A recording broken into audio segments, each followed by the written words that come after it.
We've been missing you. Do you want to find the witch friends you've been missing? Do you want to participate in these conversations live? And do you want to support the work of recovering a true history of feminist ideas about magic? Do you want to hang out?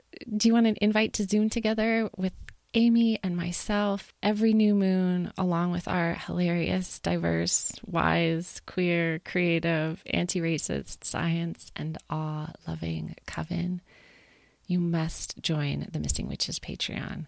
It's pay what you can, and we can't wait to meet you there. Patreon.com/missingwitches. You aren't being a proper woman, therefore you must be a witch. You must be a witch. Hello. Christina Cleveland and I are shaking our sillies out as our teachers taught us when we were kids, shaking that energy out so we can dive into this conversation. Thank you so much to our coven members who are listening between your ears, and to Christina Cleveland for joining us today to talk about, among other things, your new book. So before I get too far into my exaltations, can you introduce yourselves to our audience members who maybe don't know who you are or are curious to know more? Absolutely. Yes, I am Christina Cleveland. I stimulate spiritual imaginations. And I love to think about what it actually looks like, the practices, the spells of decolonizing religion, whether we've spent time in formal religious spaces or not, we're all healing from religious trauma. And so I'm just really excited as a social psychologist and as a theologian and as just someone who has long been connected to spirit across the universe. I bring all of those things together with art and creativity, and it's always an adventure. And the book is an adventure. It's a travel log cum manifesto, I want to say. Sure. Yeah, that's a wonderful way to put it. Yeah, it's a mix of a journey through my own life as a Black woman in white male God's world here in the Western Hemisphere.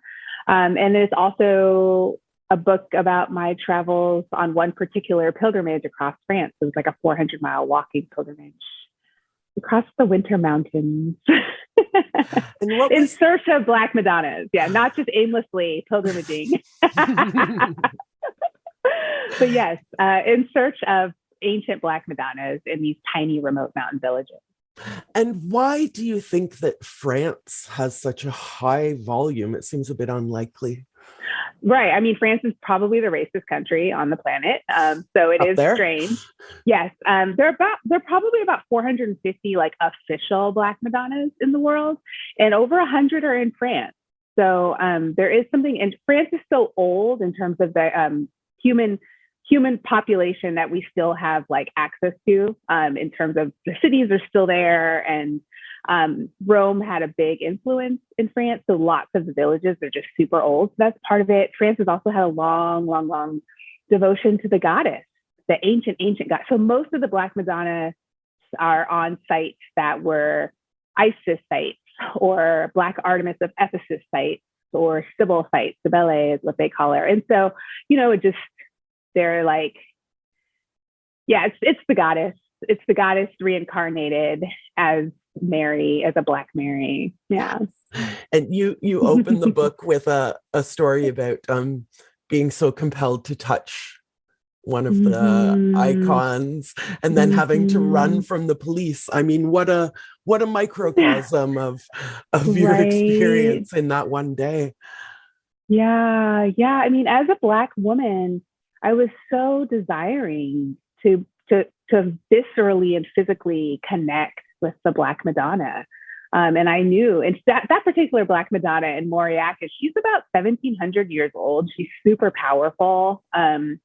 She's just incredible. She was like, the legend is that she was found in a forest by a pagan princess who defied the patriarchal order and like left the walled city in search of this light that she saw in the forest. And when she found the light, the Black Madonna was there with two lion statues. And so like, part of it's like the whole story of her. And then also part of it was just, she's this like incredibly gorgeous, dark, sacred image of a woman who's like just fiercely holding on to her Black baby boy. And in the wake of Black Lives Matter and Me Too, I was just like, I didn't come all this way just to look at her from afar. I will be touching her. And then, of course, I set off alarms. And I'm sort of I'm kind of on the most wanted list in that little town. except for the little tea shop owner who put you in the totally corner. I mean, it's Absolutely. Just such a wonderful story. I was so glad that you opened the book with that story. There's so much in it. And I love true stories where there's so much in it. You know, we humans, we're symbolic beings. But if you don't mind, I want to read a passage from the book, if that's okay. So this is Go for it. Yeah, thank you. From God as a Black Woman by Christena Cleveland. Thank you again for being here. I call her the sacred Black feminine. She is the God who is with and for Black women, because she is a Black woman. She is the God who definitively declares that Black women who exist below Black men and white women at the bottom of the white male God's social pecking order not only matter, excuse me, but are sacred. And in doing so, she declares that all living beings are sacred. She is the God who smashes the white patriarchy and empowers us all to join in her liberating work. She is the God who has a special love for the most marginalized, because she too has known marginalization. She is the God who cherishes our humanity and welcomes our fears, vulnerabilities, and imperfections. Like a loving parent responding to a child's cry, she is the God who promises to come to our aid when we call out to her, no questions asked. She is the God in whom we can find hope. I mean, that's why I use the word manifesto. It really is this, like, this is the power, and these are the power of my words to explain to you. You know, it really is like, we have so many listeners and our coven mates who have been really hurt by the church, you know, in ways that you can relate to. And when we use church vocabulary, it's sometimes very triggering for them and painful for them. But at the same time, like, as we've discussed with other guests, as you discuss in your book, it's a bit like, to me anyway, throwing the baby out with the bathwater. You know, like, white patriarchy has taken these things and made them what they are. So rather than discarding them as a whole, we can come to a place where our God is a loving God, where our God is actually there for us and not always thinking that we need to be better or different or pretend to be something we're not. I mean, there wasn't really a question in there, but I'll ask one. I read one review that said, this book will save lives. And I think it's true. How do you respond to that notion of your book being a lifesaver? Well, it certainly saved my life. I remember reading that Toni Morrison said, write the book that you need to read. And I feel like the journey that sent me, the journey that led to this book saved my life. And the process of writing the book forced me to integrate it into my life in a way that was really life-saving. Kind of just like, I can't just say these things. What does it mean for me to actually embody these truths? And how does that impact how I respond to fear, how I respond to my need? If I really believe that God is a Black woman and welcomes my need, then why am I hiding it in shame? Let's share it. Let's share it with loving community. Let's share it with her. Just things like that. So it certainly saved my life. And I think I am part of a community of women, many of whom call themselves witches, who, when I was saying my book's going to be called God as a Black Woman, they're like, you mean goddess is a Black woman? I said, no, I mean God is a Black woman, in part because I'm writing this book for people who wouldn't be comfortable with the term goddess, and wouldn't be drawn to a book called Goddess is a Black Woman, because they are still so connected to the white patriarchal imagination. And so I do think there's a really beautiful reclamation aspect that we healers, brujas, curanderas, witches, that's what we do, is we take what can be harvested and we make magic with it. And so throwing out the baby with the bathwater actually feels like a white patriarchal thing to do. And really, we're all about healing and weaving and mending, and the beauty that comes from that. And so it was fun to write this book and be thinking about folks that maybe I've left behind in some of those spaces, while also trying to think about folks who I'm catching up with, or not to even put it in a linear, just different pathways, maybe is a better way to say it. Different pathways. Yeah. Different journeys. Yeah. So.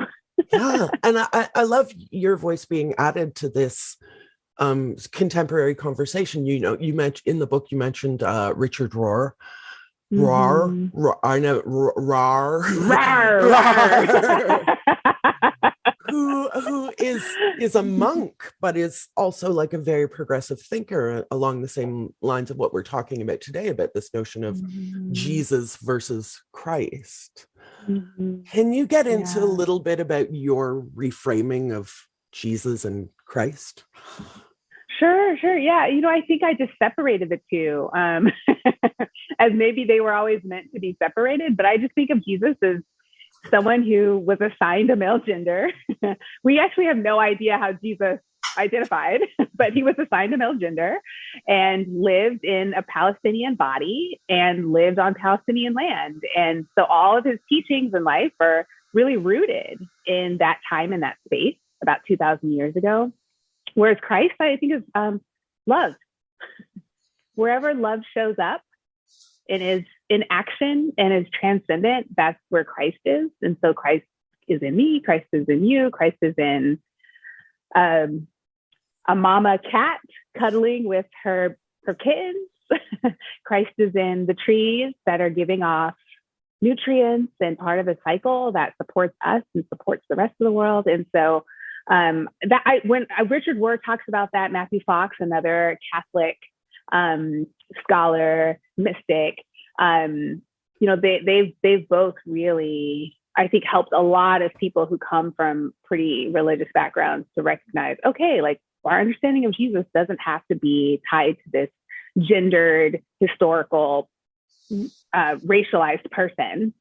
And then that was helpful for me to begin to realize that, well, if Christ exists in me too, then there's an inherent dignity and purity and beauty and love within me that I can access as I go out and do this work.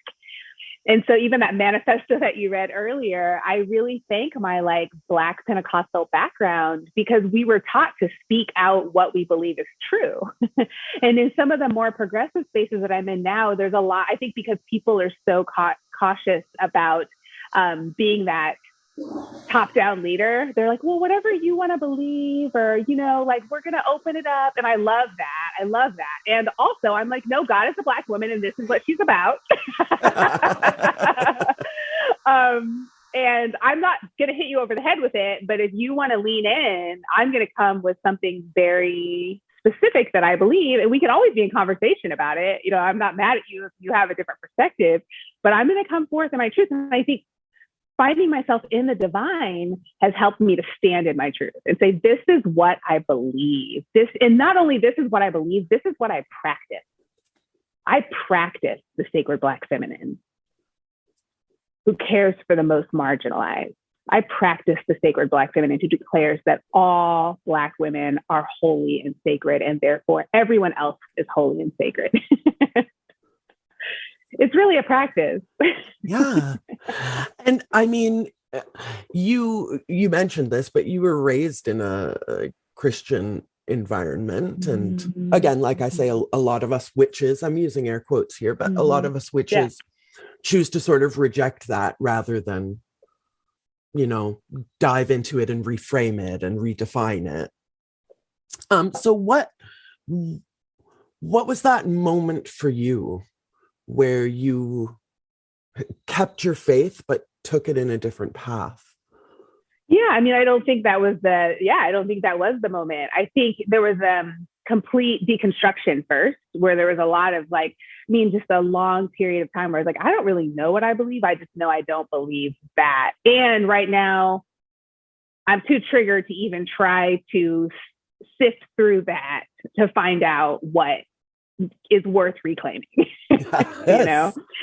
And as I got deeper into understanding the history of goddess worship, and I saw how much Christianity has stamped out those religions and those peoples, I was just like, who is Jesus if Jesus represents this genocidal impulse, And so for a while there, I was just like, and then if anyone, even if my parents or somebody, at family dinner praying referred to God as Father, I'd be triggered, just God is not a male, Yeah. And I totally get that, right? I mean, and it's messy, and the coming free is messy, and so I think I just allowed for that as much as I could. But I think the more I once I, started connecting with what I call the sacred Black feminine, once I started seeking out images, metaphors, archetypes of Black and female deities, I started to heal. I mean, finding myself in the divine just transformed me. Finally seeing, oh my gosh, I'm sacred too. Oh my gosh, she relates to my specific pain as a Black woman. Oh my gosh, she walks through this world in a Black female body too. She knows what it's like to be stolen. She knows what it's like to be lost. She knows what it's like to have dear ones incarcerated. That transformed me in such a powerful way. And so as I went on that journey, I was then able to go back to some of my roots and say, well, what's life-giving here? What are the elements that helped me to get this far? And some of that prophetic imagination. I mean, it's so funny, listening to witch podcasts and reading books, witchy books, and people talk about spells. And I'm like, okay, a spell is not that different from a prophecy. And we got those all the time in the church. And my grandmother was spewing those all the time. And then when people talk about transcorporality, I'm like, yeah, I was slain in the spirit all the time. And so you start to realize if it wasn't for that background, I'm not sure I would believe in magic, because I was taught as a little girl, the spirit is at work and doing things, and look for it. And so when I was on my pilgrimage, I'd show up at these Black Madonna sites and be like, all right, cool. What's going to happen? Show me. And I had an expectation and a belief and an intention. And that's when things started happening, because I manifested them essentially. Right. But I wouldn't have even, if I had grown up in a different space, say an atheist space, which no shade to atheists, but if I'd grown up in a space where there was no expectation, there was no of that type of spiritual awakening, I don't think I would have even had the imagination to be like, I'm going to go to France. I'm going to go to all these ancient mountain villages. I'm going to visit these Black Madonnas and be like, transform me. And so I think the more I got connected to the sacred Black feminine, the more I was just like, anything could happen. So if she can heal me, if she can heal all, she can heal my past too. And if white male God did it, she can undo it. If she truly is the antidote. And I think there's even one point in the book where I was like, I had no idea how she was going to heal the shame that I inherited from white male God, but I just knew that if there was a solution, it was in her, because she offers the complete opposite of what white male God offers. Can you describe white male God? Sure. Yeah. I call him the patron saint of white patriarchy. He's basically the unseen, but quite seen, just vibe in all of what I'd say, at least the Western hemisphere, that anoints and calls anything that approximates white maleness as more important, holier, more legitimate, more valuable than anything that doesn't resemble or approximate or fit into the box of whiteness and maleness. And so he's the reason why here in the United States, it's like, well, of course, like white men should be on the Supreme Court. They should be the moral leaders because they approximate white male God. And it's like, well, what about Black women? Oh, well, why, and so Black women as the opposite of that are often seen as dirty and lazy and unreliable. And if Black women who deal with racism, sexism, and capitalism dare to ask for help, they're called welfare queens. And they're like derogated. And so white male God is this system that adds moral heft to whiteness and maleness. Yes. I do want to add as a little, party wrecker, a little party wrecking fact that the welfare queen was like a Reagan era myth. Basically, there was like one person that they caught trying to, mess with the system. And they took that one example and said, okay, all Black women are this. And I think Reagan is a great example of the white male God, it's his only qualification for whiteness and maleness, really. Yeah, I mean, he especially, I think white male God especially likes to toy with us by anointing the most mediocre of white men. Just to prove excellence isn't even necessary, Okay. I need to move away from my Reagan brain. Like, otherwise I'll just get angry. Because I want to talk about spiritual imagination. I mean, imagination is something that around here we are doing our best to resist, the capitalist patriarchy and put it on the same level as intellect, maybe even nudge it a bit higher if we really get our way. Can you talk about spiritual imagination? Absolutely. Yeah. And I saw in the chat, one of the members of the community asked a question that relates to that about an example of what manifested, which I feel like is like I think I can answer both questions in one. Perfect. When I went to go visit the Black Madonna of Mund, there are actually two in Mund, but the one that I was that I talk about in the book is that she's called Our Lady of the Fountain, and she's called Our Lady of the Fountain because back in the 1600s, which is probably when she first showed up on the scene, the best water in town came from the fountain that came out of her loins. And so that fountain is still there. It's no longer functioning, but the fountain is still there. And I call her she whose thick thighs save lives, because I've had this, thanks to white male gods, war on our bodies. I've had like a lifelong struggle with eating disorders. And so I call him in my book, God of Bulimia. And I really talk about how the way he adds morality to beauty, particularly white patriarchal notions of beauty, really puts us all in a shame spiral that just makes us hate our bodies because we'll never actually be beautiful enough, which means we'll never be good enough.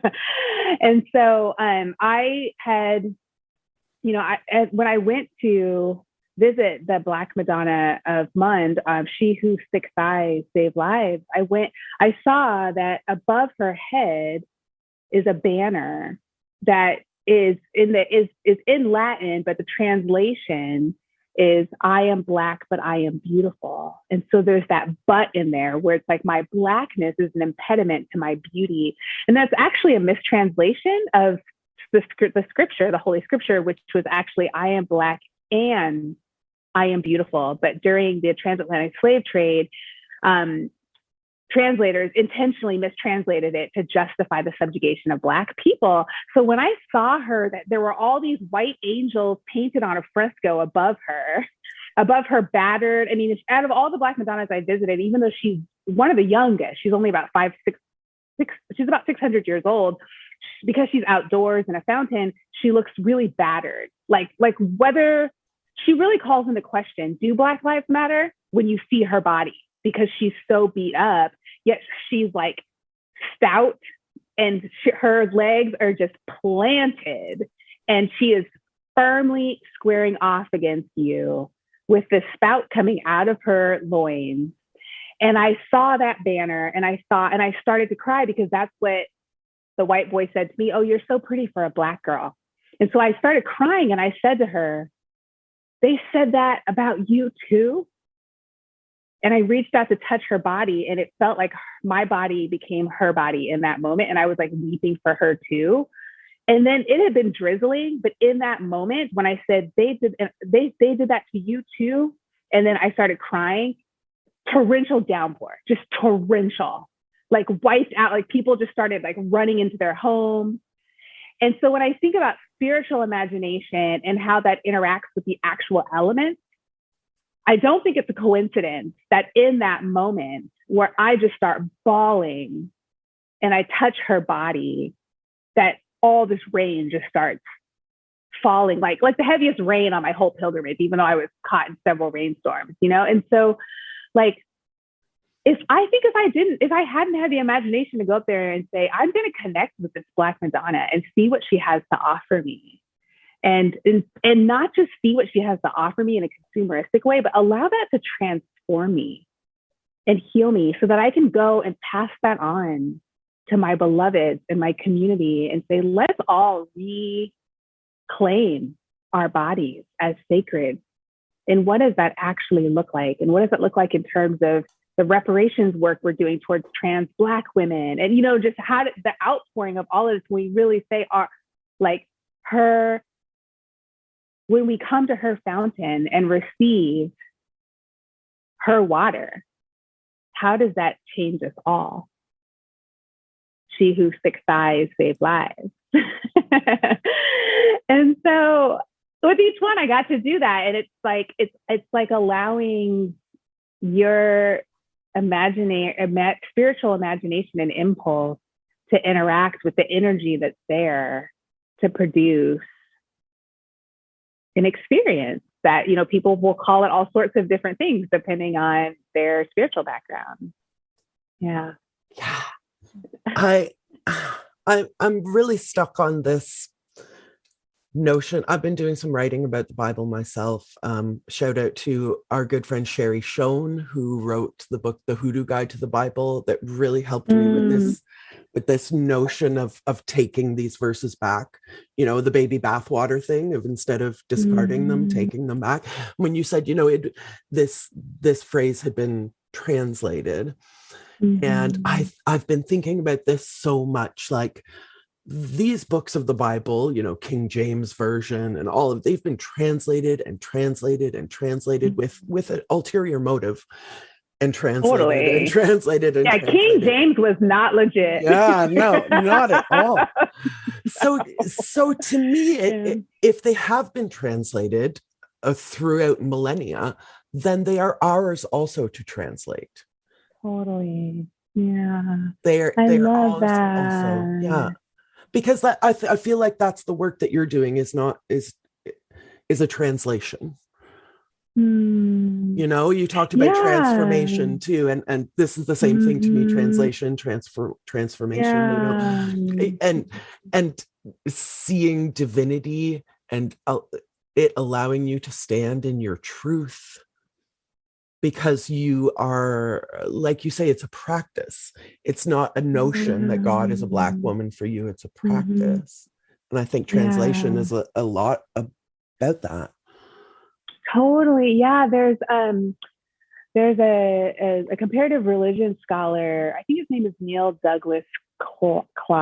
It might be slightly off, but something along those lines, who has studied the mystical Aramaic that the historical Jesus actually spoke, which is, it's an Attic language. It's not spoken, and it's not written down, and it's not currently spoken.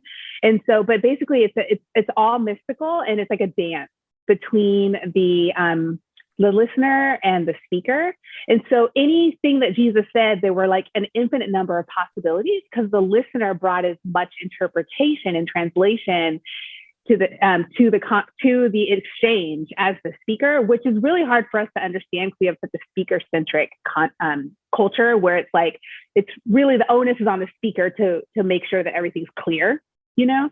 And so the unfortunate thing is that even before King James got his grubby little hands on the Greek, it was translated into Greek from this mystical Aramaic. So this like lovely, poetic, fantastical, melodic language, relational language got turned into like essentially German on steroids right away.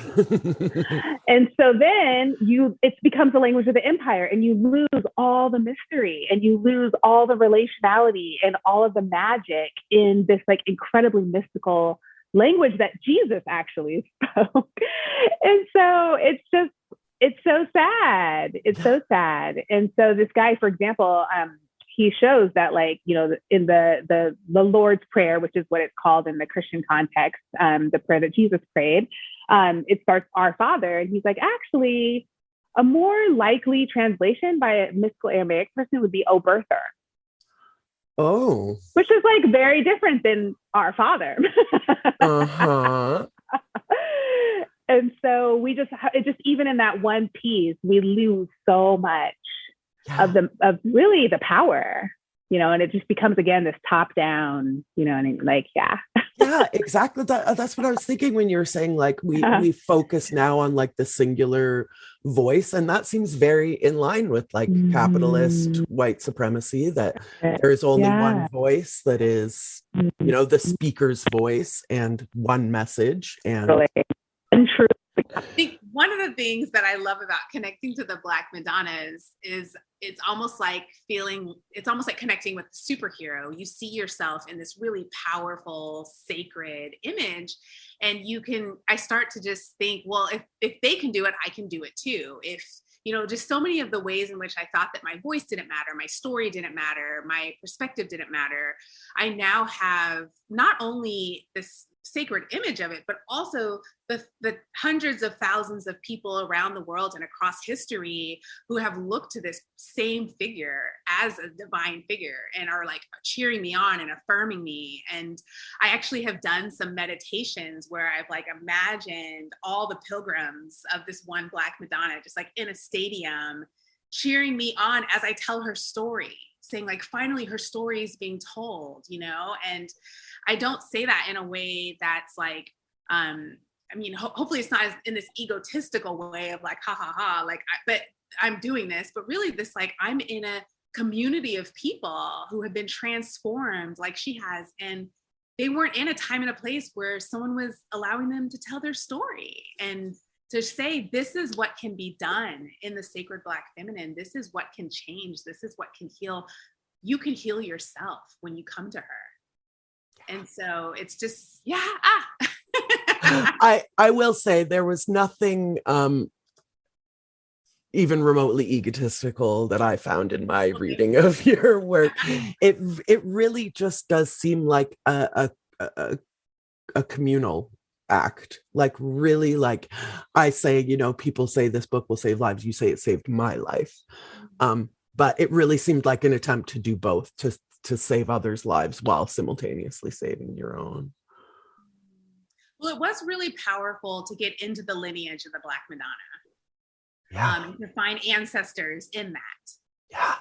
And I know Bell Hooks and Toni Morrison and others have really lamented the fact that African Americans haven't been as connected to that tradition. And so it was really powerful for me to find writings by Black women where there are mentions of the Black Madonna and like stories of North Africans who traveled to Spain to see a Black Madonna or brought a Black Madonna with them from, you know, Algeria. And so just connecting with that, and especially as an African American where, you know, I can only trace my lineage back to the last generation of enslaved people. And so I don't have that longer one that many people of other races have. And so it's like so beautiful to connect. Yeah. It's ancient tradition. And of course, the ones that go even deeper to Isis and Once we get to Mesopotamia, all bets are off. Really? Sure. But I mean, Turkey, yeah. That's why Risa and I started this Missing Witches project is for that same reason, that we knew that the history existed, but it wasn't taught to us, certainly not in Sunday school, not in high school, and not in university. So we really had to go digging to find these stories. But much like yourself, like when you find them, it's so validating to feel connected to a whole web of ancient history, iconoclasts, people who practiced whether or not their voice was the dominant voice. It really, and again, like that's what comes through so much in your book, is like this power of imagination to create your own power. Like you said, to stand in your own truth. What does it mean to you personally to stand in your own truth? I think that it's been most empowering and scariest and probably riskiest to stand in my own truth in relationships. Yeah, publicly, I've always been a bit of a truth teller. And so even when I was back in like really Christian communities, I was still always speaking out about racism and that kind those sorts of issues. But I've for whatever reason, part personality, part the way I was raised, I think I tend to lose myself in close relationship, and really have a hard time distinguishing my needs from the needs of the beloved, and my expectations from the needs of the expectation, or at least my perceived expectations of the beloved. Most of my beloveds are not nearly as exacting as I think in my head. But I think for me to stand in my truth, in one way that the Sacred Black Feminine has been forming me even since I wrote the book, is what does it mean to be as good a friend to myself as I am to everyone else? And when does that call out the holy no in me? Even did you say the holy no? The holy no. Yeah, I've been calling it the holy no. Please expand. Just realizing that there's a real holiness in just no, especially when it protects my sacredness, and it's not necessarily only when people are asking more of me than I'm willing to give, or like there's like an explicitly hostile force out there. So of course the holy no is like, some colonizer who tries to tell me about myself at Whole Foods or something like that. Like, of course that person gets the holy no, but the holy no is also there to honor my sacredness when a friend says, hey, let's go do this, and I really, really, really don't want to go do that. And it's really important for the sanctity of our friendship for me to be honest about that. And so I just call it the holy no, which then creates space for the spacious yes. I'm adding that. The holy no and the spacious yes. I'm putting that in my pocket forever. Do you feel comfortable talking about the holy no that you gave Duke University? Oh, sure. Yeah, happy to. Yeah. So I was a professor at Duke University when I went on my initial pilgrimage in 2018. And I remember walking on that pilgrimage and realizing Duke to me is a plantation. I'm not saying everyone who works there has to envision it that way, but I had been there for a couple years at that point and was so clear on the way that I was racially exploited and even being brought there into that position. And it was a mess. And I was not able to do my best work because of all of the administrative racism. And so I remember being on the pilgrimage and realizing this pilgrimage is really the beginning, because here I am encountering all these images of the divine, taking time, creating sacred space to be transformed by them, each and every one. And I can either leave this in my journal, essentially, or I can take this back home to the US with me and allow it to change my life, really turn my life into a pilgrimage, not just this little trip, this cute little trip to France. And I'm a typical Black woman in the sense that in the US, in the sense that even though I have a middle class income, there's no family wealth. And so and if anything, people rely on me. And so, having a job at a place like Duke feels safe, feels like, I think the resource scarcity clamors and clangs and bells are so loud. Yeah. And I really do. I do just have to add that when you live in the United States, your healthcare is tied to your job, which is terrifying. Right now, totally. Mm-hmm. Yeah, totally. And so healthcare, retirement, funds, and then just the stability of being at a place like Duke and the credibility that comes from that and all those sorts of things. And I really had to ask myself, if I really believe that God is a Black woman, would she leave me hanging if I stepped off the plantation? Does she want me to say no to my dignity in order to get some coin, in order to have health insurance? Now that's something white male God would do. Mm-hmm. But I don't believe in white male God anymore. I believe in the sacred Black feminine, and the sacred Black feminine is speaking to me through my cousin / ancestor, Harriet, who's saying, get the hell off that plantation. You might not know how you're going to make money. You might not know what the terrain is. You might not know what the language is. You might not know if you have transferable skills. You might not know whether you're going to get healthcare or not, but neither did I. And neither did Harriet. Well, I just inhabited. Yeah. So that's what Harriet was telling me. Yes. Oh, right. Yeah. All I knew was the plantation. I didn't have a plan. I didn't have connections. I didn't know for sure how I was going to get off and how I was going to survive. And so I think that was a really powerful holy no for me to just say, I'm going to step into this belief. I'm going to step into this practice. It's not just something for my journal. And I have to believe that she's got my back. I have to believe that she's got my back, or else what's the point? What's the point? And and honestly, I will say, believing in a God who's a Black woman, it's not that hard to trust her. I'm like, oh, it's a Black woman. Oh, it's handled. You know what I mean? Like, we're pretty awesome. Like, very rarely do Black women let me down, like not flaky, like not weak. And so it's empowering to me to also believe, and to just say, this is the step I have to take. And, it's wonderful to have stories like Harriet Tubman's where she's like, just focus on the North Star.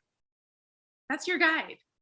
What is the North Star? The North Star is like it's a connection to abundance. Yes. Just keep breathing and connecting to abundance. So I was doing lots of long walks as I was preparing to leave. I was writing down gratitude lists every day, and just any way that I could connect to abundance, because obviously the clang of fear is just always so loud. And then of course, white male God tries to lure you back to the plantation any way he can. So, I wrote this open letter, and usually when a Black woman writes an open letter when they quit, nobody else wants to hire them. So I'm like, oh, I'm sure no one else in academia will want to hire me. Sure enough, 2 months later, one of the deans at UC Berkeley called and was like, do you want to come work here? So it's there's always some carrot to lure you back into the plantation. And so you have to just keep connecting to abundance and keep saying, well, if God is a Black woman, does she really just want me to move over to the plantation across the country? Or do I, no, we're not making lateral plantation moves. We're not doing that. I think I'm glad that you brought up Harriet Tubman, because I feel like, her parting words were, correct me if I get it not exactly right. I go to prepare a place for you. And those were her final words. And I really feel like you have done the same. You have gone on this pilgrimage in order to prepare a place for other people, which is your book. That place is your book. You've prepared this place for other people to find the grace that you have also found through your discovery. I find you very Harriet Tubman-esque. Oh, But We're an ancestor, so I hope she's rubbed off on me. I think so. I think so. But the holy no of academia, or Duke at least, led to the spacious yes of sacred folk. Can you talk about sacred folk? Yeah. I have a wonderful little team that I work with, and we create all sorts of resources for people to get more free. And we integrate social psych and social sciences with just like interfaith, no faith, spiritual practices, a lot of them rooted in like mindfulness and other things that are pretty like adaptive to people's lives. And yeah, it's just a joy. It's such a joy to be doing that work and to have students through that capacity. Because that's the thing I miss the most about being in academia, is having students and people that I'm kind of interacting with over a longer period of time. And so that's been really, really joyful. And it gives me a chance to be creative in a way that I was never able to do legally in academia. A lot less red tape. Yeah. So yeah, it's always in it. Even the way that I run Sacred Folk, my operations architect is often saying, gosh, even the way that we work here, it's like rhythms of rest. And if God is a Black woman, then the whole team is Black women except for one Black man. And it's like, if God is a Black woman, then she doesn't want us to wear our holy selves out trying to do liberation for everybody else, you know? So even just like the rhythms of rest that we have, and the salaries that we have, and the choices that we make are based in like an ethic of the sacred Black feminine. Like, does the sacred Black feminine want us to lower our e-course prices just so we can be competitive for Black Friday? No, sacred Black feminine doesn't want to, you know? And so it's been really neat to try to create something with a much more liberating framework for even doing business, you know, or even doing organizational development. And that's been fun. Yeah, I love this. I think she wants to transform every part of our lives. Yeah. You know? And this if then statement that you use as your practice, that's wonderful. That all the time. I mean, even in the run up, you know, this book launch has been so challenging. I think it's difficult to put a book as vulnerable as this out into the world. And there have been so many times where because of, I think, the vulnerability of it, it's so easy to fall into like comparison with what other people are doing, or that person's getting recognition for their book that I covet, you know? And every time that's come up, I've just asked myself, but if I really believe that God is a Black woman, then, you know, and it has felt like, not like a chastising or like I have to live up to a standard, but really it's like I can breathe. And then I'm like, oh, this is another, she's just showing me another way I can be more free from white patriarchal measures of success. Yes. She's just leading me to the water. And so many Black Madonnas are connected to like springs, you know, these like thermal springs. That's one of the reasons why people would, they were associated with miracles. Is because people would come and dip in the springs, these sacred springs. And so it's like, she just always wants to keep bringing me back to that healing spring. And here's like another thing that I'm carrying that I don't have to carry because I'm too sacred for that. Yes. Yes. Like, listeners, I want you to use your spiritual imagination to imagine a God who loves you, who doesn't hate you.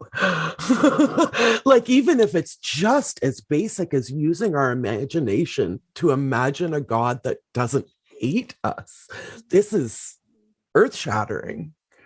Earth-shattering. Yeah, and I call her she who cherishes our hot mess. Like, it's yes, it's actually my mess that is my most sacred offering to her. Yes. I love that. You wrote it in the book, and then you said it again earlier, and I wrote it down. She allows for messy. Welcome. Yes. Yeah. I mean, the spacious yes of including messy. Yes. Like everything. It's like everything's an experiment. That's cool. Like, it's all experiments, and we're just like going to try things, and we're going to clean up whatever gets, you know, whatever explosions happen. But in the midst of the experiment, beautiful things are going to grow too, and we're going to literally encounter new elements, you know, and like, and the whole just precision and linearity and exactness of white male God. We can be free of that, and we can be free. And someone that is who's as overeducated as me, that's like a daily invitation, like the experiment as opposed to the controlled in lab environment. Yes. But you know, magic is prophecy, and we have a scientist friend who says that hypotheses are prophecies. You know, this it's all absolutely, yeah. I want you to respond to one more small reading, and then if our guests have questions, you can get them ready now, because we are getting to that time when we spiral out into infinity. We never say goodbye. We never close the circle. I got to this page and I was like, I love it when an author answers my questions as I'm reading their book, you know? And this was one of those moments. He wrote, I often wondered whether asserting that God is female and feminine further tethers us to a gender binary that excludes trans and non-binary people and insists that femininity is the only legitimate expression of femaleness. But as I have explored the roots of misogyny, I have come to believe that proclaiming God's femaleness and femininity is a crucial step on our collective journey toward liberation from toxic masculinity. And you go on to say, femaleness is under constant attack, and our sacred connection to femininity has been violently severed. If we bypass these significant wounds, that really got me there. If we bypass these significant wounds, society as a whole will never heal from misogyny, much less gender binaries. I hope that, you're talking about the book here, I hope that it will join with other creative explorations of all of God's genders and gender expressions. So if you want to expand on that, you can. Otherwise, I do have a question that, can we imagine our own God? I believe so. I'm going to expand on that first in answering that question. Yeah, I think that statement that I felt really important to include in the book after I'd written the book, because of my relationships with my non-binary and trans friends, and realizing the violence of cis women just going out there being like, God's a woman, without any acknowledgement that that's part of a larger conversation that often excludes trans and non-binary people. And yet at the same time, it felt important for me to stand in my truth and not try to write a book called God is a Trans Black Woman, you know, that's not my personal experience, but to stand in my truth and say, when each of us claim our truth in a way that's authentic and opens up space for other people to claim their truth, then all these truths can be in conversation with each other. And as much as I believe that God is a Black woman, I also believe that God is an everything.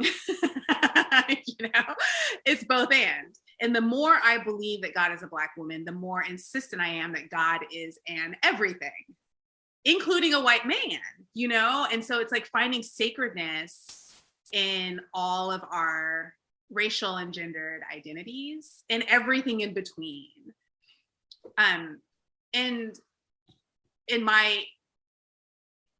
And so, yes, I think we can imagine a God. And I think it's important for us to imagine a God who specifically relates to us, because I found that the more, I'm just going to say, based on my experience, the more sacred I have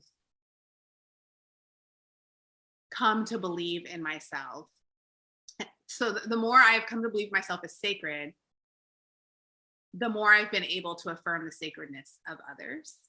And I think part of the problem in our world is literally that there are a bunch of insecure white men like Putin just causing, like, that's literally from, like, among other things, a disconnect from their own sacredness, you know, and an inability to deal with the resource scarcity that they've created out of that.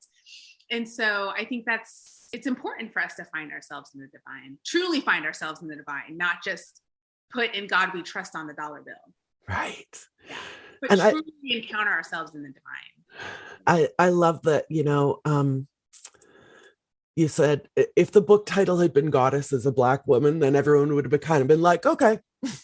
But I love like the 3 people who would have that would have read it. You know what I mean? But I love the confrontational, hopefully deliberately provocative nature of your title. I have a Christian mother, and I'm always sending her books like yours so that we can sort of navigate this path that she and I are both on, but in very, very different ways. So yeah, her birthday is next month, and I absolutely know what she'll be getting for her birthday. It makes a wonderful passive aggressive gift. And with that, Julie, do you want to turn on your microphone and ask your question, or would you rather that I ask it for you? Julie asks, do you have any advice for how former Christians like me can help encourage current Christians to deconstruct their harmful version of Christianity? Julie adds, it seems like many Christians are more likely to listen to people who still identify as Christian and are trying to make change from within rather than those criticizing from the outside. You still consider yourself a Christian in your way? Yes and no? Nah. I mean, I don't think there's anybody... I don't think Christianity thinks I'm a Christian. Yes. I call myself witchy with Christian roots. Yeah. So, I mean, I think I can never escape from my Christian roots. Just as a social psychologist, like just recognizing non-conscious processing. But then also, I don't know that I don't want to necessarily, but I don't really call myself a Christian anymore. Right. And there's a whole interesting conversation on Twitter going on right now on whether or not I am a Christian. Are you a part of that conversation, or are you just watching it? Care. Oh, no. Yeah. That's my patriarchy trying to tell me about myself. Right. Whatever. So I guess I'll re-ask the question part of the question, which is, do you have any advice for how a former Christian can help encourage current Christians to deconstruct their harmful version of Christianity? Yeah. I mean, I think what I've learned as I've gotten connected more to goddess spirituality and to the sacred Black feminine is that the whole like priest model of really even helping someone deconstruct something is not really necessary. And so I'm not sure if this is what Julie was asking, but I now trust that the sacred Black feminine can connect with people on her terms and in her way. And so I'm a little less likely to get involved in some of those conversations. And if I do, I really carefully first check whether it's fear or love that's motivating me to, because a lot of times in the past, it was, so as soon as I got on this path, I then started fearing for everyone else that they were still trapped on the plantation. And so then I wanted to go and rescue them, but it was they didn't want to be rescued, first of all. And second of all, I wasn't trusting God to get them on her time and in her way. But the one thing that I have found has been helpful is helping people connect with abundance, whatever that looks like in their lives, because the more spaciousness they have, the more they're able to take a look at at the whole system that they're a part of. But they can't do that because without, I talk about how white male God's liturgy is fear. And so they're all just in this like resource scarcity, fear mode all the time. And so just coming to them and saying, hey, here's a problem is just going to put up their defenses. Whereas if I come and say, hey, let's go for a walk in the woods and connect to the ways that all the time the Earth Mother is regenerating and healing and providing and teaching us. And how can we connect that to the fears that come up when we talk about religion? Then sometimes there's a spaciousness, but yeah, it's just like any other in-group, out-group. People listen to their own. Yeah. I think my my answer would be just hit them with a little Jeremiah 29:11. It's okay that you don't get it now. God has a plan for you, you know. It's okay. Yeah. And it's amazing. I mean, when I first started getting a little bit more free of patriarchal religious conditioning, my first impulse was to go back and then shame / pejoratively slime ball people into coming on my path. I'm like, wow, it's amazing how deeply ingrained these tactics are. Yes. Rather than just being like, you know what, their journey is sacred, period, because they're sacred. Yeah. And Jeremiah 29:11. Yeah. Jeremiah 29:11. Exactly.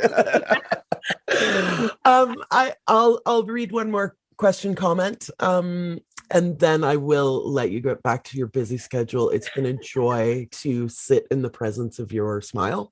Oh, thank you.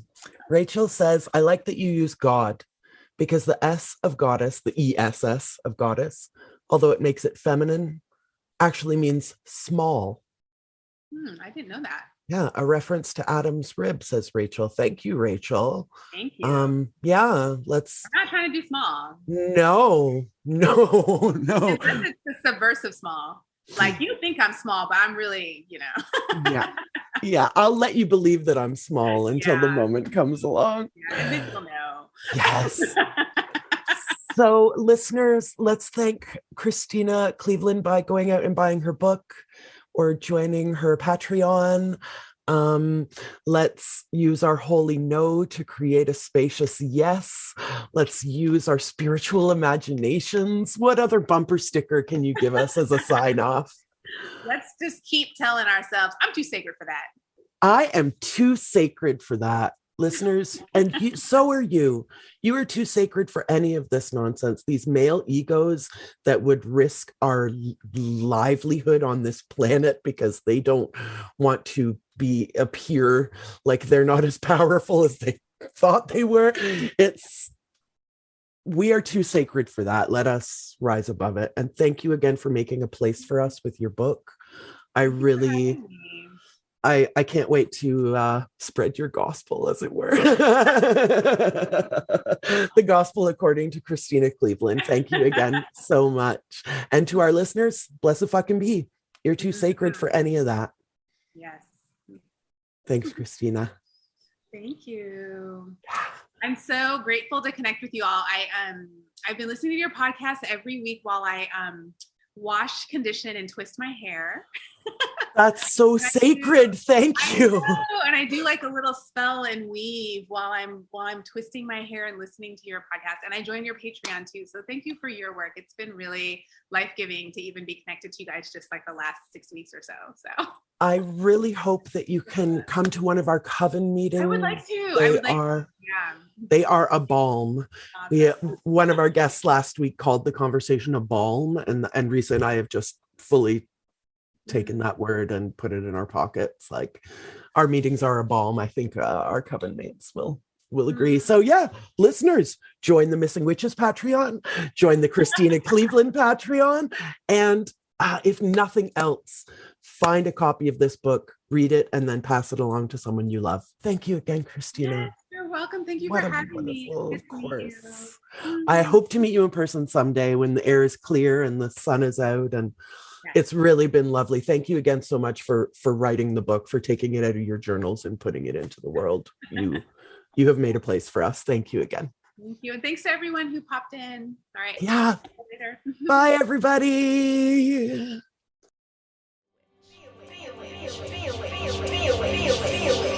You must be a witch.